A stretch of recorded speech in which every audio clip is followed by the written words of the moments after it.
प्रसन्नवदनं ध्यायेत् सर्वविघ्नोपशान्तये।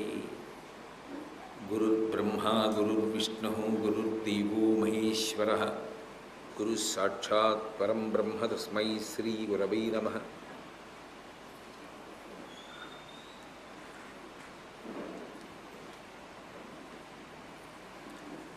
व्यासाय विष्णुरूपाय व्यासरूपाय विष्णवे नमो वै ब्रह्मनिधये वासिष्ठाय नमो नमः। कूजन्तं राम रामीति मधुरं मधुराक्षरम् आरुह्य कविताशाखां वन्दे वाल्मीकिकोकिलं। श्रुतिस्मृतिपुराणानाम् आलयं करुणालयं नमामि भगवत्पादशङ्करं लोकशङ्करं। वागर्धाविव सम्पृक्तौ वागर्धप्रतिपत्तये जगतः पितरौ वन्दे पार्वती परमेश्वरौ। सूक्तिं समग्रयतु न स्वयमेव लक्ष्मीः श्रीरङ्गराजमहिषी मधुरैकटाक्षैः। वैदग्ध्यवर्णगुणगुम्भनगौरवैर्यां कण्डूलकर्णकुहराः कवयोधयन्ति। हैमोध्वपुण्ड्रमजहन्मकुटं सुनासं मन्दस्मितं मकरकुण्डलचारुगण्डं बिम्बाधरं बहुलदीर्घकृपाकटाक्षं श्रीवेङ्कटेशमुखमात्मनिसन्निधत्ताम्। विमलपटी कमलकुटी पुस्तकरुद्राक्षसस्तहस्तपुटी कामाक्षी पक्ष्मलक्षी कलितविपञ्ची विभासि वैरिञ्ची। मनोजवं मरुततुल्यवेगं जितेन्द्रियं बुद्धिमतां वरिष्ठं वातात्मजं वनरयूथमुख्यं श्रीरामदूतं शिरसा नमामि। आपदामपहर्तारं दातारं सर्वसम्पदां लोकाभिरामं श्रीरामं भूयो भूयो नमाम्यहम्। सिन्दूरारुणविग्रहां त्रिनयनां माणिक्यमौलिस्फुरत्तारानायकशैखरां स्मितमुखीम् आपीनवक्षोरुहां पाणिभ्याम् अलिपूर्णरत्नचषकं रक्तोत्पलं बिभ्रतीं सौम्यां रत्नघटस्थरक्तचरणां ध्यायेत् परामम्बिकाम्। हरिः ओम्। परमेश्वरस्वरूपैన సభకి నమస్కారం. లలితా సహస్రనామ స్తోత్రం రహస్య స్తోత్రము అని ప్రతిపాదింపబడింది. ఏమి రహస్యము అంటే దాని నాదము రహస్యము.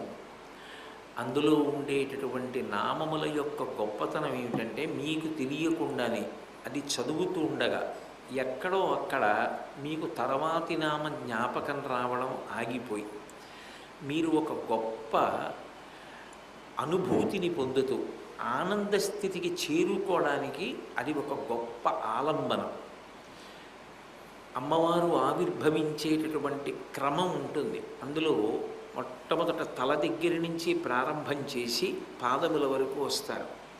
ఆ పాదముల వరకు వచ్చేటప్పుడు మీరు ఏ నామం దగ్గరైనా మీ మనసు చిక్కుపడిందనుకోండి, మీ మనసు నిలబడిందనుకోండి, అలా నిలబడిన కారణం చేత ఏమవుతుంది అంటే తరువాతి నామం జ్ఞాపకం రాకుండా ఆమె యొక్క స్థూల స్వరూపంలో ఆ అంగప్రత్యంగములో ఆ ఆభరణములో ఆయుధములో ఏదో ఒక దాని మీద మీ దృష్టి అలా నిలబడిపోయి అదే నామాన్ని మళ్ళీ మళ్ళీ మళ్ళీ మళ్ళీ మళ్ళీ మళ్ళీ పలుకుతూ ఉంటారు.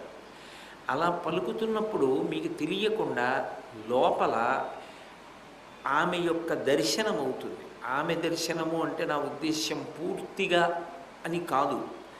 మీరు ఏ నామాన్ని ప్రతిపాదన చేస్తున్నారో, ఏ నామాన్ని మీరు బాగా లోపల పట్టుకుని ఉన్నారో తత్సంబంధమైనటువంటి అనుభూతికి లోనవుతారు.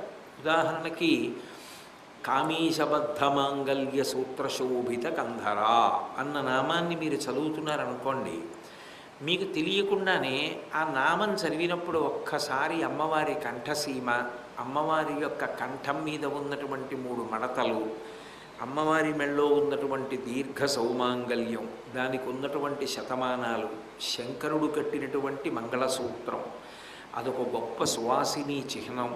ఈ విషయాలు మీకు జ్ఞాపకానికి వస్తే మీకు తెలియకుండానే మీకు ఒక స్వాతంత్ర్యం ఏర్పడుతుంది. ఏదో భయంగా దూరంగా నిలబడి నమస్కారం చేయడం కాదు.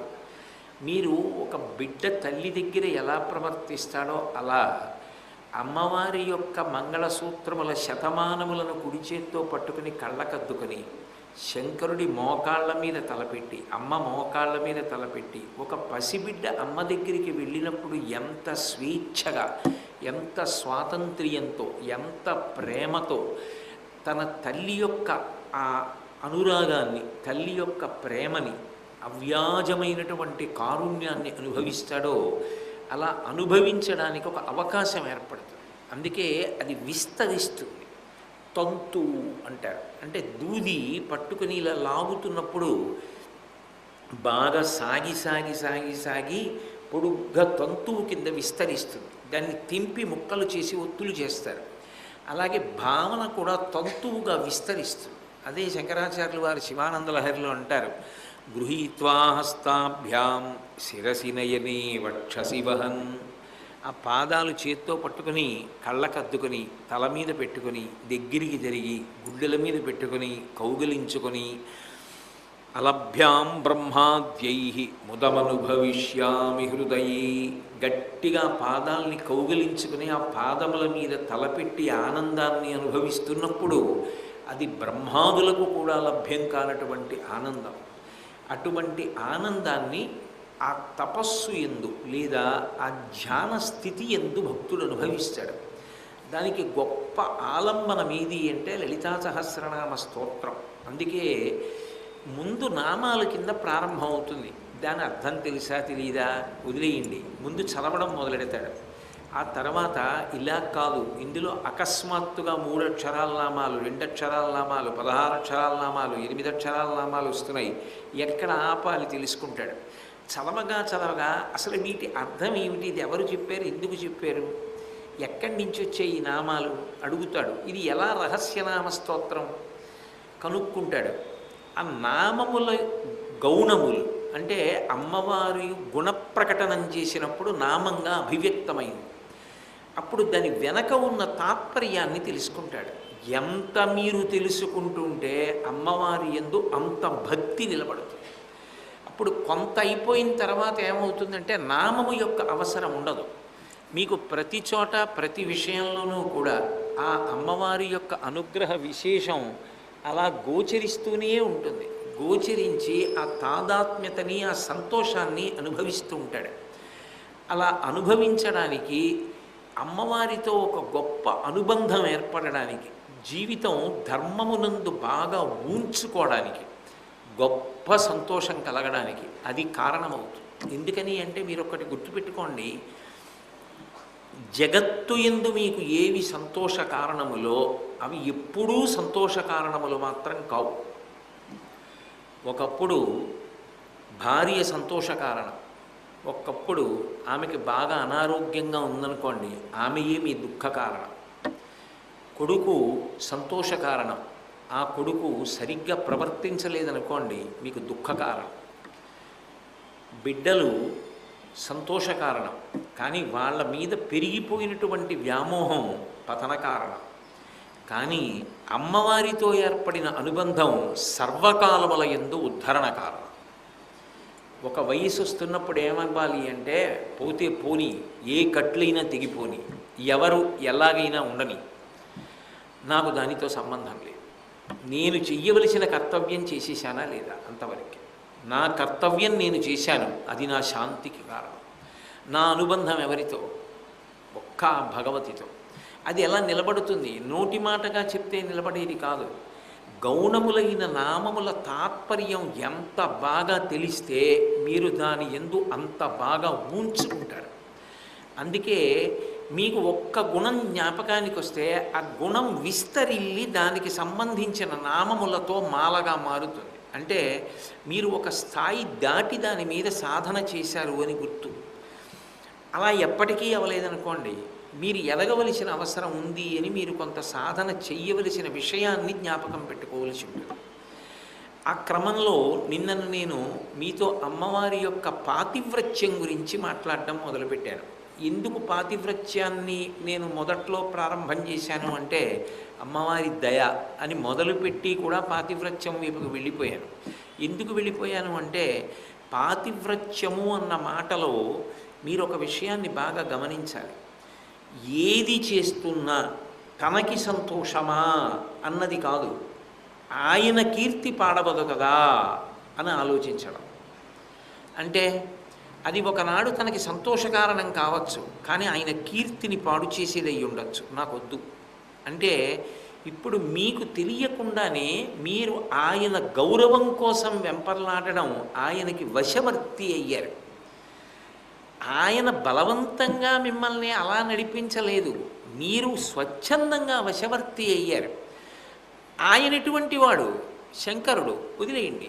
కాకపోయినా మీ కర్తవ్యాన్ని మీరు చేసినప్పుడు మీరు పొందవలసిన స్థానాన్ని మీరు పొందేస్తారు. నేను అందుకే రావణుడి భార్య మండోదరి పతివ్రతే అని ప్రతిపాదన చేశాను నిన్న.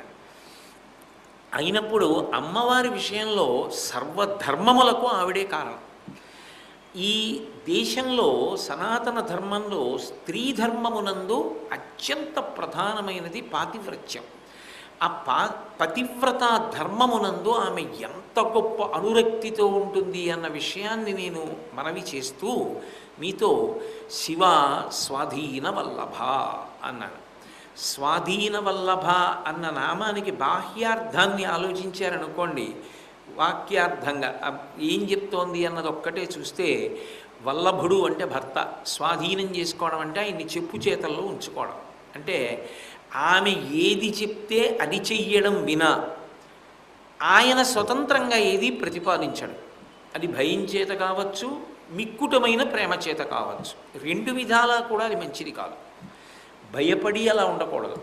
అతి ప్రేమ చేత తాను మంచి ఆలోచన చెప్పవలసినప్పుడు చెప్పకుండా ఉండకూడదు. ఇద్దరూ బండికి రెండు చక్రాలు ఎలా ఉంటాయో అలా ఉండాలి. ఆమె మంచి మాట చెప్పింది అన్నప్పుడు ఆయన వినాలి, ఆయన మంచి మాట చెప్పారన్నప్పుడు ఆమె వినాలి. ఎక్కువ తక్కువలు దాంపత్యంలో ఉండవు. పెద్దరికం కాబట్టి ఒక నాయకత్వం అన్నది ఉండాలి. కాబట్టి భర్త నాయకుడిగా నిలబడి నడిపిస్తూ ఉంటాడు చెయ్యి పట్టుకుని. అయినప్పుడు ఆమె స్వాధీన వల్లభ అంటే భర్తని తన చెప్పు చేతల్లో ఉంచుకుంది అని కాదు, ఆమె ఆయనతో తాదాత్మ్యత చెందినది. ఎంత తాదాత్మ్యత చెందినది అంటే ఆయన ఏ 5 ప్రధానంగా చేసుకుని ఉంటాడో ఆమె కూడా ఆ 5 ప్రధానం చేసుకుంది. మీకు లోకంలో ఒక పోకడు ఉంటుంది. మీకు బాగా ఇష్టమైనటువంటి వ్యక్తి ఉన్నారనుకోండి, మీకు తెలియకుండా మీరు అనుకరిస్తారు. వాక్య నిర్మాణంలో కానీ భావ ప్రకటనలో కానీ మీకు తెలియకుండా ఆయన పోకడ మీ మీద పడిపోతుంది. మీరు అలా శ్లోకం చదవడం, మీరు అలా పద్యం చదవడం, అలా మాట్లాడడం మీకు అలవాటు. నేను ఒకసారి ఏదో ఊరు వెళ్ళాను, వెళితే ఈ పిల్ల అచ్చు మీలా మాట్లాడుతుందన్నారు. అంటే నేను ఆశ్చర్యపోయాను, నాలా మాట్లాడటం ఏమిటని అడిగాను. అడిగితే అవును మీలా మాట్లాడుతుంది చూడండి అని చెప్పి, ఇప్పుడు కాసేపు నిన్న చేసిన ప్రసంగం మీద సింహావలోకన ప్రసంగం జరిగినట్టే ఆ పాపని తీసుకొచ్చి కూర్చోబెట్టారు. దానికి గట్టిగా 7 ఏళ్ళు 8 ఏళ్ళు ఉన్నాయి. అది నేను ఎలా శుక్లాంబరధరం విష్ణుం శశివర్ణం చతుర్భుజం అంటానో అలాగే ప్రార్థనా శ్లోకాలు చదివి, నేను ఎలా చెప్తానో సుందరకాండలోంచి అలాగే చెప్పింది. అదే వాక్య నిర్మాణం, అదే శైలి, అదే ఉచ్చారణ, అలాగే మాట్లాడింది. ఎలా వచ్చిందని అడిగాను నేను. ఆ అమ్మాయికి ఎందుకో మీ ప్రవచనాలంటే ఇష్టం, విని విని విని విని విని విని అలా వచ్చేసింది అన్నారు. అంటే ప్రభావితం అవుతారు, అంటే ప్రేమ, అనురక్తి. ఆమెకు భర్త మీద ఉన్న ప్రీతి పంచసామ్యములు అంటారు. శంకరుడికి సంబంధించినవే అమ్మవారికి సంబంధించినవి. ఇక 2 కింద ఉండదు, 1 కిందే ఉంటాయి. అంటే అంత అనుగమించింది ఆవిడ. అందులో మొదటి దాన్ని నామసామ్యము అంటారు, 2 రూపసామ్యము, 3వది నివాస సామ్యము, 4వది అనుగ్రహ సామ్యము, 5 ఆశీర్వచన సామ్యం. ఈ 5 ఒక్కటే అవుతాయి, పంచసామ్యములు అంటారు. పేర్లు కూడా ఒక్కటే అయి ఉంటాయి. ఇద్దరి పేర్లు కూడా విడివిడి ఉండవు.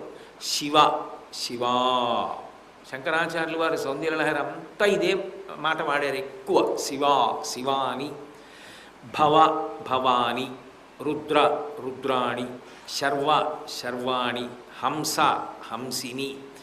ఇద్దరి పేర్లు కూడా ఒక్క పేరులాగే కలిసిపోయి ఉంటాయి తప్ప అసలు పేర్లు కూడా మీరు విడదీసి చూపించడానికి సాధ్యం కాదు. ఈశ్వర అన్న శబ్దం ఉన్నవాడి పేరులోకి ఈశ్వరి అన్న పేరు ఎలా ఒదిగిపోతుందో అలా ఒదిగిపోతుందన్నమాట నామసామ్యం అంటారు. అంటే అంతగా పేర్లు కలిసిపోతాయి. అందుకే ఇక వేరు పేరు ఉండదు. ఆయన పేరుకే ఆమె పేరు కొనసాగింపవుతుంది. అందుకే పూజలో కూడా శివార్చనలో ఒక విశేషం ఉంటుంది. శివార్చన అంతసేపు చేయలేకపోతే 8 నామాలే చెప్తారు. భవాయ దేవాయ నమః, సర్వాయ దేవాయ నమః, ఈశానాయ దేవాయ నమః, పశుపతయే దేవాయ నమః, రుద్రాయ దేవాయ నమః, ఉగ్రాయ దేవాయ నమః, భీమాయ దేవాయ నమః, మహతే దేవాయ నమః. మళ్ళీ అమ్మవారి పూజ చేయవలసి వచ్చినప్పుడు కొత్త నామాలు తయారు, ఇవే చెప్పేస్తారు. భవస్య దేవస్య పత్నీ నమః, సర్వస్య దేవస్య పత్నీ నమః, ఈశానస్య దేవస్య పత్నీ నమః. అలా కలిసిపోతారు ఇద్దరు. నామసామ్యం అంటారు. రూపసామ్యము అని ఉంటుంది. మీరు సర్వసాధారణంగా చూసేటటువంటి పార్వతీ పరమేశ్వరుల చిత్తరువు కాకుండా కామేశ్వర కామేశ్వరి చిత్తరువుని చూస్తే, ఒకప్పుడు ఇక్కడ మనం పూజలో ఇచ్చాం, మీలో ఎంతమంది దగ్గర ఉందో నాకు తెలియదు, మీరు చాలా పట్టి పట్టి చూస్తే తప్ప ఎవరిది ఏ చెయ్యో, ఎవరిది ఏ కాలు, ఎవరు ఏం పట్టుకున్నారో మీరు విడదీసి చెప్పలేరు. ఇద్దరి కాళ్ళు ఒకలా ఉంటాయి, ఇద్దరి చేతులు ఒకలా ఉంటాయి, ఇద్దరి ముఖాలు ఒకలా ఉంటాయి, ఇద్దరి బొట్లు ఒకలా ఉంటాయి, ఇద్దరు ఒక కళ ఉంటారు. ఉండి ఇద్దరు పట్టుకునేవి కూడా లలితాపరాభట్టారికా స్వరూపంగా పట్టుకునేవి ఏ ఉంటాయో అవే పట్టుకుంటాడు కామేశ్వరుడు కూడా. ఇద్దరు ఒక్కటేగా ఉంటారు. ఎంతో జాగ్రత్తగా మీరు కాలు కాలు, చెయ్యికి చెయ్యి చూసి ఈంది ఈవిడిది అని చూసుకోవాలి తప్ప ఇలా చూడగానే ఆయన ఆవిడ అని పట్టుకోవడం కుదరదు. నేను ఒక చోట ఒక చిత్తరువు చూశాను, ఎంతో ముచ్చటపడి మా ఇంటికి తీసుకొచ్చి పెట్టుకున్నాను కూడా. రాధాకృష్ణులు 3 కళ్ళు ఉంటాయి, కానీ మీరు ఇలా చూస్తే ఇద్దరి కింద కనపడతారు. మీరు కొంచెం జాగ్రత్తగా చూస్తే ఇద్దరు ఒక్కటైపోయి 3 కళ్ళతో 4 కళ్ళలా ఉంటారు. కానీ ఇటు చూస్తే ఇటు 2 కళ్ళు, ఇటు చూస్తే ఇటు 2 కళ్ళులా ఉంటారు. కానీ ఇద్దరు ఆలింగన స్వరూపంలో కలిసిపోతే 3 కళ్ళతో ఉన్నట్టు ఉంటారు. నాకు అది ఎంతో నచ్చి తెచ్చి మా ఇంట్లో ఉంచుకున్నాను నేను. అంటే ఒక్కటైపోతారు ఆ రూపంలో. 2 కింద లేరు, ఇద్దరు ఒక్కటైపోయారు. ఆ ఇద్దరు ఒక్కటైపోయినటువంటి లక్షణంలో రూపసామ్యం అంటారు. నామసామ్యము దాటి రూపసామ్యమునందు ఇద్దరు అని చెప్పడానికి ఉండదు. అందుకే ఇప్పటికీ అఖిలాండేశ్వరి అమ్మవారి దేవాలయం ఉంది, తిరువాణక్కోయిల్ అంటారు. జంబుకేశ్వర క్షేత్రం, అప్పలింగం, జలలింగం. అక్కడ అఖిలాండేశ్వరి అమ్మవారికి కళ్యాణం ఉండదు. అది విచిత్రం. కళ్యాణము లేని శివాలయం అదొకటే. అక్కడ కళ్యాణం చెయ్యరు. కానీ చాలా ఆశ్చర్యకరమైనటువంటి విషయం ఏమి అంటే, అక్కడ గొప్ప ఉత్సవం ఏమిటి అంటే, అమ్మవారి మూర్తిని అయ్యవారి మూర్తిగా అలంకారం చేస్తారు, అయ్యవారి మూర్తిని అమ్మవారి మూర్తిగా అలంకారం చేస్తారు. చేసి ఇద్దరూ కలిసి పెడుతూ ఉంటారు. పక్క పక్కన ఉండడంలో మీరు ఎడం పక్కన శివుడు ఉన్నట్టు కనపడతాడు, కానీ మీరు పట్టుకోవాలి, కాదు అమ్మవారు అయ్యవారు అయింది, అయ్యవారు అమ్మవారు అయ్యాడు అని. అంటే ఆయన ఆమె తత్వంతో నిండిపోతాడు, ఆమె ఆయన తత్వంతో నిండిపోతుంది. అది ఈ సంవత్సరం మనం శారదా నవరాత్రుల్లో ఒక రోజున ఉత్సవం చేస్తున్నాం. మీరు గుర్తుపట్టలేరు. అమ్మవారిని అయ్యవారిగా, అయ్యవారిని అమ్మవారిగా అలంకారం చేసి ఊరిరిగింపు వస్తారు ఒక సోమవారం నాడు నందివాహనం మీద. అది జంబుకేశ్వరంలో జరిగే ఉత్సవాన్ని ఈసారి శారదా నవరాత్రుల్లో ఇక్కడ చేస్తున్నాం. అంటే రూపసామ్యము, అంత గొప్పగా కలిసిపోతారు. 3వది, ఇద్దరు ఒక ప్రదేశమునందే ఉంటారు, 2 ప్రదేశముల యందు ఉండరు. అందులో వృషద్విచిత్రతల్పయో భుజంగముక్తికస్రజో గరిష్టరత్నలుష్టయో సుహృద్విపక్షపక్షయో తృణారవింద చక్షుషో ప్రజామహీ మహేంద్రయో సమప్రవర్తయన్మన కదాచదాశివం భజే. ఆ దయని ఆవిష్కరించవలసి వచ్చినప్పుడు, ఆ కారుణ్యమును ఆవిష్కరించవలసి వచ్చినప్పుడు ఆమె చేస్తుంది ఆయన చేస్తాడు అని ఉండదు, ఇద్దరూ అక్కడే ఉంటారు. కైలాసం ఇద్దరు ఉంటారు. సర్వసాధారణంగా చెప్పవలసి వస్తే ఇద్దరూ ఎక్కడుంటారు అంటే, మేరు పర్వత శిఖరం మీద ఆ అమృత సరోవరంలో సుధా సింధోరు మధ్యే సురవిటపి వాటి పరివృతి అని శంకరాచార్యులు వారి సౌందర్యలహరిలో చెప్తారు. కల్పవృక్షాల యొక్క నీడలో చింతామణి గృహంలో ఉంటారు. ఇద్దరు శ్రీచక్రాన్ని ఆరాధన చేస్తే శివశక్తుల సమాగమ స్వరూపంగా బిందు స్వరూపంలో ఇద్దరూ కలిసిపోయి ఉంటారు. బిందు తర్పణ సంతుష్ట, నేను బిందువునందు ఇద్దరూ కలిసి ఉంటారు అక్కడ ఆరాధన. అందుకే అమ్మా ఎవరో కోట్ల కోట్ల కోట్ల మందిలో ఒక్కడు యోగమునందు అక్కడికి వెడుతున్నాడు. అది మరాళి మందగమన. ఆ పైకి ఎక్కుతాడు మెల్లగా మెల్లగా మెల్లగా ఊపిరిలో ఉపాసన చేస్తూ పైకి ఎక్కుతాడు. ఎక్కితే భజంతి త్వాం ధన్యా కతిజన చిదానందలహరి శివకామేశ్వరాంకస్థ. ఆయన ఎడమతల మీద కూర్చున్నటువంటి ఆ స్వరూప దర్శనమైన తర్వాత యోగికి నాడీమండలంలోంచి అమృత వృష్టి పడుతుంది. ఆ అమృతంతో తడిసిపోతాడు. తడిసిపోయి తనంత తాను మళ్ళీ బహిర్ముఖుడవుతాడు. ఆ షట్చక్రములలో అలా కదిలేటటువంటి విద్యలో ఎక్కడ వైక్లభ్యం లేకుండా కదలాలి. అందులో ఏదైనా తేడా వస్తే చిత్తభ్రాంతి వస్తుంది, చిత్తచాంచల్యం వస్తుంది. అందుకే అది గురుముఖత మాత్రమే సాధన చేస్తారు తప్ప ఎవరు పడితే వాళ్ళు ఎక్కడ పడితే అక్కడ ఎలా పడితే అలా పుస్తకాలు చదివి సాధన చేసేవి కావు. అవి గురువు గారి దగ్గర కూర్చుని నేర్చుకుంటారు. కాబట్టి ఇద్దరూ ఒక్కచోటే ఉంటారు, ఒకచోటే ఉండి ఆరాధన పొందుతుంటారు. అందుకని వాళ్ళు ఉండేటటువంటి నివాస సామ్యము ఒక ప్రదేశమునందే ఉంటారు.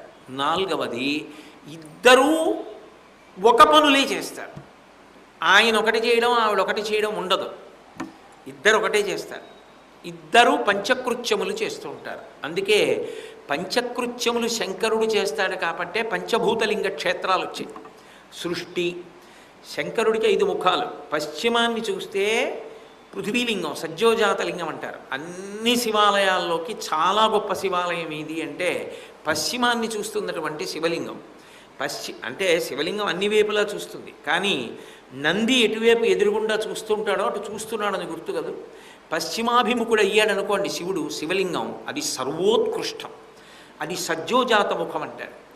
ఉత్తరాన్ని చూశాడనుకోండి వామదేవ ముఖం అంటారు. మంగళాయతనం దేవం యువానమతిమంగళం ధ్యాయేత్ కల్పతరోర్మూలే సుఖాసీనం సహోమయ.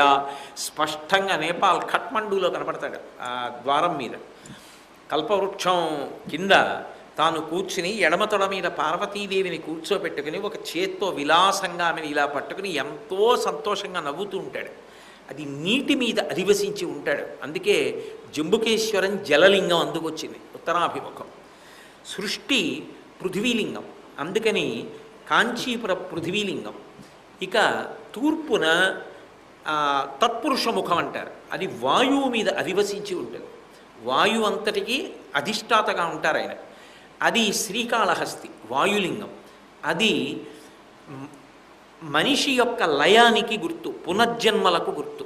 అందుకే సృష్టి, స్థితి, లయ, తిరోధానము, అనుగ్రహము.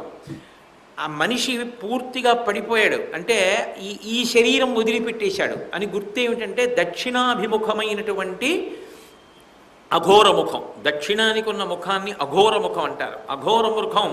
అఘోరముఖం ప్రళయాన్ని చేస్తుంది. అంటే జీవులు ఒక శరీరంలో ఉండి శరీరం బాగా ముసలితనాన్ని పొందేస్తే ఎంతకాలం ఉంటావు ఈ శరీరంలో, ఇంక నీకు ఎందుకు పనికొస్తుంది? అది ఇంకా ఉందామని వ్యామోహం ఉంటుంది, కానీ వద్దులే, అందులోంచి నువ్వు వదిలిపెట్టేసేయి, నీకు కొత్త శరీరాన్ని ఇస్తానని వదిలిపెట్టించేస్తాడు. అందుకే కరుణ, ఏది చేసినా దయ. అందుకే మృత్యు దేవత అంటారు సనాతన ధర్మంలో. అఘోరముఖం పై ముఖంతో చూస్తూ ఉంటాడు. పై ముఖంతో చూస్తే ఆ ముఖాన్ని అనుగ్రహము అంటారు. అది ఆకాశమునకు అధివసించి ఉంటుంది, సదాశివ అన్న పేరుతో ఉంటుంది. 5వ ముఖం అది మోక్షాన్ని ఇస్తుంది. అంటే ఇక తిరిగి పుట్టవలసినటువంటి అవసరం ఉండదు. అందుకే సృష్టి, స్థితి, లయ, దక్షిణం, తిరోధానం. తిరోధానం అంటే వాయువు. పుట్టాడు అనడానికి గుర్తు ఏమిటంటే ఊపిరి, పోయాడు అనడానికి గుర్తు ఏమిటంటే ఊపిరి ఆగిపోవడం.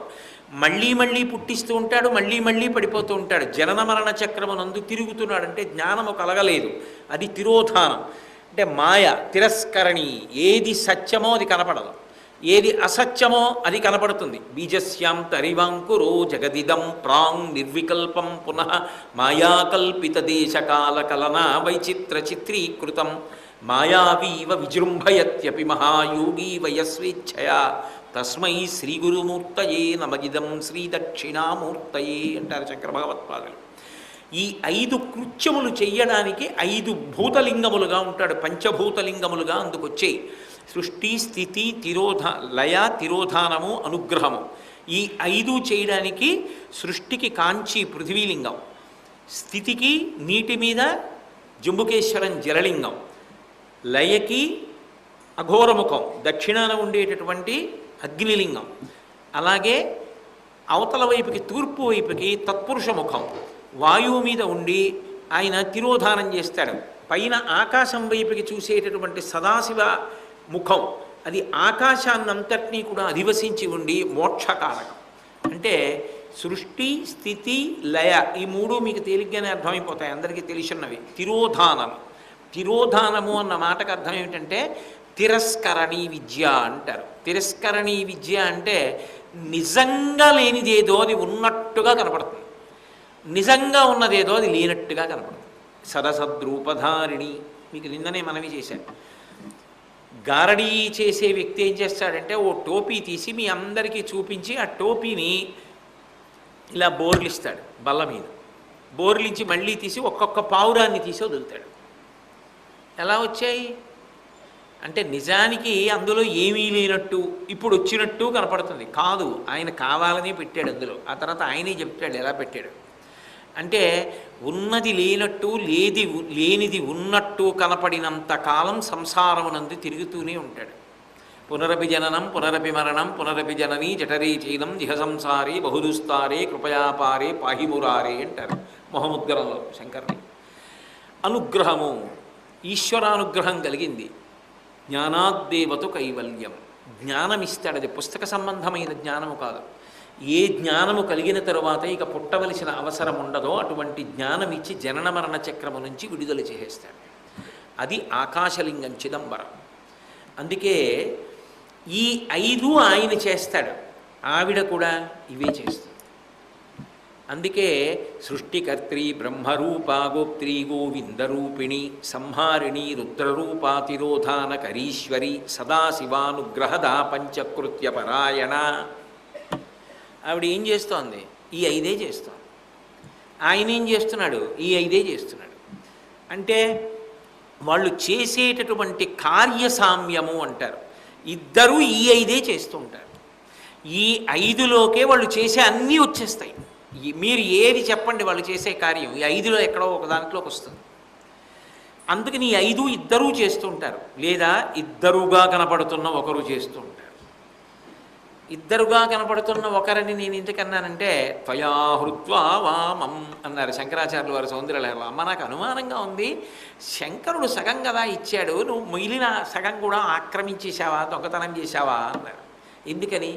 శంకరుడు తెల్లగా ఉంటాడు, సగం ఎర్రగా అమ్మవారికి ఇచ్చాడు అనుకోండి, ఎర్రగా సగం తెల్లగా సగం కనపడవు. ఈ ఎరుపు తెలుపు మీద పడిపోయి తెలుపుని కూడా లాగేస్తుంది, ఆ ఎరుపు కప్పేస్తుంది. నీకు సగం ఇస్తే మిగిలిన సగం నువ్వు లాగేశావా అమ్మ, దొంగతనం చేశావా, నాకు అనుమానంగా ఉందన్నారు శంకరాచార్యులు వారు. అంటే తత్వస్వరూపం, ఆమె అంత కప్పుతుంది భర్తని. అది వాళ్ళిద్దరి యొక్క గొప్పతనం. అందుకని పంచకృత్యపరాయణ, ఇద్దరు 5 చేస్తారు. ఇద్దరిది ఒకటే ఆశీర్వచనం, ఒకళ్ళు చేయరు. ఇద్దరూ కలిపి ఆశీర్వచనం చేస్తే ఇద్దరి నోటి వెంట ఒక మాటే వస్తుంది. ఎవరి యొక్క స్థాయిలో ఎవరికి ఏది అవసరమో దానికి సంబంధించినటువంటి ఆశీర్వచనాన్ని ఇస్తూ ఉంటారు. అందుకే 2గా ఉంటారు కానీ ఒక్కటే ఉంటారు. ఇప్పుడు ఆవిడ ఏం చేసింది? తానెంతదైనా నేను ఇది చేస్తాననలేదు, ఆయన ఏం చేస్తే అది చేస్తాను. ఇప్పుడు ఆయన ఏమైపోయాడు? బా ఏమి ప్రేమైకమూర్తి, నేనేం చేస్తే చేస్తుందంటే నేను చెయ్యాలనుకున్న దాన్ని సమర్థిస్తూ ఉంటుంది, నాకు బాసటగా నిలబడుతుంది. ఆమె శక్తి దేనికి? నన్ను నిలబెట్టడానికి. నేను నిలబడితే నాకు కీర్తి వస్తే శంకరుడు మహానుభావుడంటే ఆవిడ పొంగిపోతుంది. అదేమిటి నేను లేనా, నన్ను అనద్దా అని అందో. ఆయనంటే నన్ను అన్నట్టే అంట. ఆయనకి కీర్తి వస్తే నాకు వచ్చినట్టే, ఆయన సభామర్యాద పొందితే నేను పొందినట్టే, ఆయన గురించి 10 మంది చెప్పుకుంటే నా గురించి చెప్పుకున్నట్టే. ఆవిడ గురించి చెప్పి నేను ఆయన గురించి చెప్పనంటే ఆవిడకి ఇష్టం ఉండదు. అది విచిత్రం. ఏమ్మా మరి ఆయన గురించి చెప్తే నీ గురించి అయింది కదా, నీ గురించి చెప్తే ఆయన గురించి అవుతుంది కదా, నీ గురించి చెప్తాం ఆయన గురించి చెప్పాం అంటే ఆవిడ ఒప్పుకోదు. ఎందుకు ఒప్పుకోదంటే ఈ దేశానికి పతివ్రత ధర్మం ఒకటి ఉంది ధర్మశాస్త్రంలో. అందులో తనంత తానుగా ఆయన కాదు వశపరుచుకున్నది, నేను వశపడతాను, ఆయన ఇల్లాలని పిలిస్తే నాకు సంతోషం. అందుకని న్- ఆయనని పొగడండి, నేను సంతోషిస్తా. నన్ను పొగిడి ఆయన్ని వదిలేస్తే నేను ఇష్టపడను. అందుకే శంకరులంతటి వారు కూడా శివశక్త్యా యుక్తో అని మొదలెట్టవలసి వచ్చింది అని మీతో నేను మనవి చేయడానికి కారణం అదే. అటువంటి పతివ్రతా ధర్మంలో ఉంటుంది ఎప్పుడు. అందుకే అదేదో నటన కాదు, బలవంతంగా చేయడం కాదు. శంకరాచార్యుల వారు ఒక నాటకీయ సన్నివేశాన్ని సృష్టించడంలో ఆయనకు ఆయనే ఇంకా మళ్ళీ ఆయనకి ఇక పోలిక ఉండదు. ఒక శ్లోకంలో ఒక నాటకాన్ని చూపిస్తారు ఆయన, మీరు పట్టుకోగలగాలంతే. దాన్ని మళ్ళీ మనకి చూపించడంలో అపర శంకరాచార్యుల వారు కంచి కామకోటి పీఠాధిపత్యం వహించిన మహాపురుషులు చంద్రశేఖరేంద్ర సరస్వతి మహాస్వామి వారు. వచో మౌనంచాజ్యం తదన బహుళా భాషణమపి ప్రకామం దైవానం నిలయగమనం స్వాత్మనిరతి స్వకీయవాన్యస్మిన్ నిరవధి దయా సామ్యరహిత విచిత్రం మన్యేహం యతి కులపతే చేష్టితమహో. అందుకే ఆయన అంత అద్భుతంగా వ్యాఖ్యానం చేస్తుంటారు. ఒక చోట అమ్మవారు ఒక్కతే కూర్చుంది, సరస్వతీది. ఒక చిన్న నాటకాన్ని సృష్టించారు. ఆయన నాటకం ఒకటే చెప్తారు, అది విచిత్రం. మీరు పట్టుకోవాలి పాత్రల యొక్క గొప్పతనాన్ని. పాత్ర కాదు, వ్యక్తి అనాలి. పాత్ర అంటే కల్పితం. అందులో శంకరాచార్యులు వారు అన్నారు సౌందర్యలహరిలో, విపంచా గాయంతి వివిధమపదానం పశుపతే త్వయారబ్ధే వక్తుం చలిత శిరసా సాధువచనే త్వదీయైర్మాధుర్యైః అపలపిత తంత్రీ కలరవాం నిజాం వీణాం వాణీ నిచుళయతి చోళేన నిభృతాం అన్నారు. మంగళాశాసనపరై మదాచార్య పురోగమై సర్వైశ్చ పూర్వైరాచార్యై సత్కృతాయాస్తు మంగళం. మంగళం కోసలేంద్రాయ మహనీయ గుణాత్మనే చక్రవర్తి తనూజాయ సర్వభౌమాయ మంగళం. ఉమాకాంతాయ కాంతాయ కామితార్థప్రదాయినే శ్రీగిరీశాయ దేవాయ మలినాథాయ మంగళం. సర్వం శ్రీ ఉమామహేశ్వర పరబ్రహ్మార్పణమస్తు. స్వస్తి.